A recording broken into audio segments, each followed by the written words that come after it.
Don't eat too many of those. And you're fine. Look at your grandparents. Our grandparents, for the most part, that generation live much longer than any other generation. And they lived on farms, and they ate farm food. Get up, be active, do something. Go for a walk every day. You'll be fine. And that's just it. They ran farms. They were up for, they'd be up before dawn and in bed asleep by 7 o'clock. Married at 20 with 17 kids, every one of them. All working in the fields by dawn.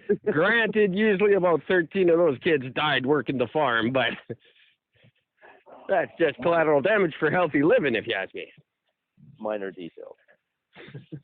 Those numbers may not be entirely accurate. Just for anyone who's fact-checking the show. Which apparently there was one, but I don't think he listens to us anymore. Oh, I certainly hope he does. And if he does, hi, how are you? Thanks for listening. Go buy Gwyneth Paltrow's book. Watch her show. Do whatever she says. Follow her recipe book that costs $10,000 per dish. Right? Where does she get the money? Shallow Hal's not paying it. Iron Man. Oh, I forgot she's Iron Man. Yep. I forgot. Actually, there's a guy I'm trying to get on the show, and I'm not going to say his name because he's a weirdo. Pro-marijuana dude. If he doesn't come on, I don't want him to think I'm insulting him, but he was on Twitter the other day going, where's my pepper pots? I need my pepper pots. I was like, dude, you ain't no Iron Man. You got to be Iron Man before you get a pepper pot. Yeah. You got to remember those things that he's worth how many billions on that movie? Ridiculous. Gwyneth Paltrow sucks. She's like the coronavirus of people. She might not kill you, but she'll definitely get you sick. She'll get you sick, and she's a whole lot of hype that isn't worth it. Mm-hmm. I don't have my notes. I don't remember the next thing I had. There was something else before I got to the big subject du jour. Du jour. Which I'm fucking stunned about. Yeah. I don't understand it. Hang on, let me see if I can pull out my notes here. And I didn't do it off the top, but I'll do it right now. I got to say hi to Mike at the Pit Lane Parlay, the #1 IndyCar and racing podcast on the internet. They're on Apple Podcasts, and do them a favor, go there and leave them a 5-star rating. Say hi to the Coupon Queen Pin at CQP Moments. She's an anchor podcast. She's very entertaining. And if you follow her on Facebook, she's got a lot of happy posts about love and stuff lately. Some gentleman is making her very happy right now. And if you check out one of the more recent episodes of her show, you can hear me talking about many of the things that she's talking about on Facebook right now. And it's a great episode. I thoroughly enjoyed it. And of course, Alex and Tom, the Thorskin podcast. Very funny gentlemen. Which, by the way, have you seen the new thing they're launching? Yes, I have, and they said they want us to be a part of it. They said it is meant to include Canada. Awesome, because I love the name of it. To give the guys a quick back premise, it's a guy from the UK and a guy from the US. So they literally call it You Suck, US, UK. Genius. Absolutely genius. And they did mention when I was talking to them that they would like us to be a part of it. They're just trying to bridge the gap around the podcast world. And I think it's a very cool thing of them to do. Yeah, they're a lot of fun. They really, really are. I think it's great that there are people like that who are trying to support each other in another way. Like, it's not just a, hey, go like my podcast and I'll like yours and then we'll never talk to each other again. No. It's much more interactive, and let's be on each other's shows and let's promote the hell out of each other. And I get the timeline corresponds. I don't know for sure, but I think we got a lot of a boost from our appearances on their show. So thank you for that, guys. And thank you. If you're listeners of Thor's Kin and you decided to check us out, thanks for doing so. Absolutely. And tell your friends. What do I got here? All right. I lost my pants, but I found my notes, and it turns out I don't have another story. That's all I had. Attaboy. So, well, I have. Yeah, I want to save my little podcasting tale. I want to fucking go off on it. So, yeah, I agree. Give me just a moment. I had to step out to use the facility for a moment. While Gord is doing whatever Gord's doing, you should check me out on March 1st on the Stories Behind the Songs. A great little podcast all about your favorite music, everything from the Beatles right up until the brand new Pearl Jam record and everything in between. We got the Cars, we got Styx, we got Elvis Costello, we've got Silverchair, Rush, Bjork, and all the stories behind all their biggest songs. It's a lot of fun. It's going to be a good show. You can follow them at the Stories Behind the Songs on Facebook and find out where to go and listen to that. It's a really neat little podcast by Oracle Media, and that debuts on March the 1st. I'm very looking forward to it. Oh, me too, my friend. I very much look forward to it. Great. Okay, so just to get this one out of the way, I have two little things from PETA. Oh, Jesus, yeah, I forgot. Please tell me you have the thing that we're not supposed to say pet anymore.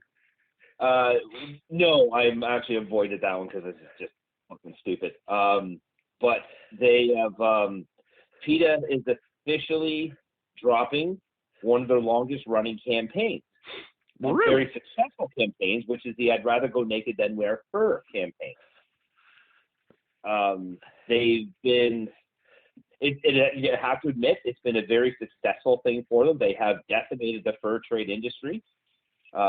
You basically don't see almost anybody wearing fur jackets much anymore out, so it's been a very successful thing for them. So it has worked, but they're dropping it so that they can focus on the leather and wool trade, because I think they're going to stop people from using wool because, sheep get shaved. Now, I would like to do some research into that. Is that really to their credit, or is it just that people don't want to be fucking fur traders anymore? Well, I'm sure they help bring attention to it, but let's be honest, you're not getting millennials out there with shotguns getting furs. No, but it was probably one of the first real big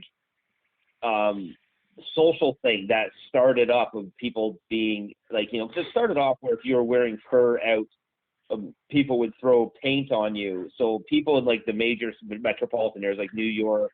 Oh yeah, absolutely. I remember. They were terrified to wear fur out.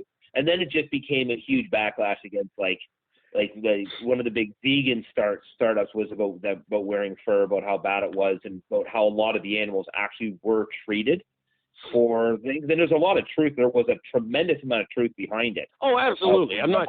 So it was probably the only thing that PETA's ever done that was actually truthful. I'm not saying it's a bad thing by any means. I never saw the point of wearing fur, and I think it looks stupid. I never saw why it was attractive in the first place, other than it's warm. I would love to have like a fucking Arctic fox fucking fur coat or a wolf. I just think they're gorgeous, but yeah, that's just not going to happen. So it's not necessarily a bad thing that it's done. I just don't want to give PETA all the credit for it because I don't like them. But it's possible it was all them. I don't know. Yeah. So like I said, I knew that they're obviously they've been all over leather, which face it, leather jackets aren't exactly on the in as much anymore as it is anyways, but that's got nothing to do with PETA. No, see, can you not just make leather from the cows we're killing for McDonald's? That's the thing I don't understand. That's what I assumed. Why not? It's a lot of hide. That's a lot of hide. Like the beef industry is massive. Yeah. Why aren't we using that for leather? Yeah, I would have to assume, but I don't. Now, I know, granted, from PETA's perspective, they want beef done too, so maybe it's all ties in for them, but in the meantime, I would say it seems rather wasteful not to take advantage of all that. Yeah, but I'm telling you right now, as a direct statement, if they put their energy focusing towards wool, they will lose. Oh, I would imagine so. Because again, it's fur coats. Animals are dying because of it. Leather, animals are dying because it's the skin. Wool, nobody dies from that. No. They're well fed, they're well groomed, they're well taken care of, and they get shaved and then they regrow. It's healthy, clean hair that they regrow constantly, and they're not hurt by it. And it's not like good for them, is it? Like you kind of have to shear a sheep, or though. No, not at all. Well, they just like, do they shed, or do they just grow until they fucking disappear? I don't know. No, they shed. Like sheep in the wild, they do shed. I mean, sure, maybe like a little bit of trimming around the eyes and things like that, but for the most part, no, they don't need that to be done. But what people discovered, thousands fucking years ago, was that if you shave a sheep, well, especially like in the summer, like after they come out of the winter, you shave them down. All of that wool is really good to use, but the shit regrows and regrows quickly. Yeah. So no harm, no foul. Well, it's got nothing to do with fowl. Don't even get them started on fowl. I like my chicken. Nobody's out there shaving chickens. The other thing I wanted to bring up, now this is just because, again, this is hypocrisy. Before we run on to something else, let me just say, I'm on board, kind of, with don't kill animals wastefully. I don't think trophy hunting is a good thing. I would like to see that over with. I don't agree with killing elephants because there's not a lot of them and they're cool. As far as cows, I think they're necessary to our diet. I genuinely believe that. Any healthy person will tell you the iron in meat is good for you. The creatine in meat is good for you. There's good things in meat for you. We're a meat eater. Sheep. We're not running any shortage on sheep. Sheep aren't particularly mistreated. And I think if we're just shaving them, that's fine. I don't care for mutton. I don't care if we ever eat lamb. I think we can't. I don't want to go too fucking militant on this shit. I don't want a bunch of wild sheep and chickens running around the city. Yep, I agree.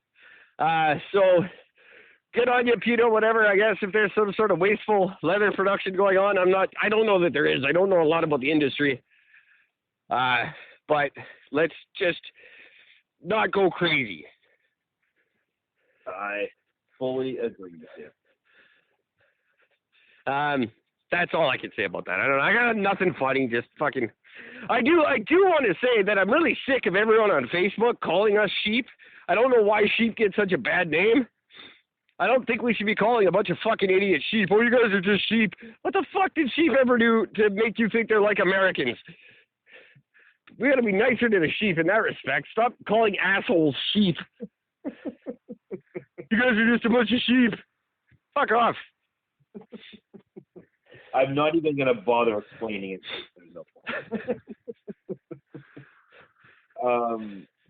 Yeah, so the founder of PETA, whose name is, what's this douchebag's fucking name? Ingrid Newkirk. Is what? Basically, yeah. Aphid Newturd? What? Ingrid Newkirk. Aphid Newturd. Got it. Inbred Newturd. What did Inbred Newturd have to say? Inbred Newturd has said that most people are walking their dogs wrong. Oh, Jesus Christ. Now, okay, just going by the facts of what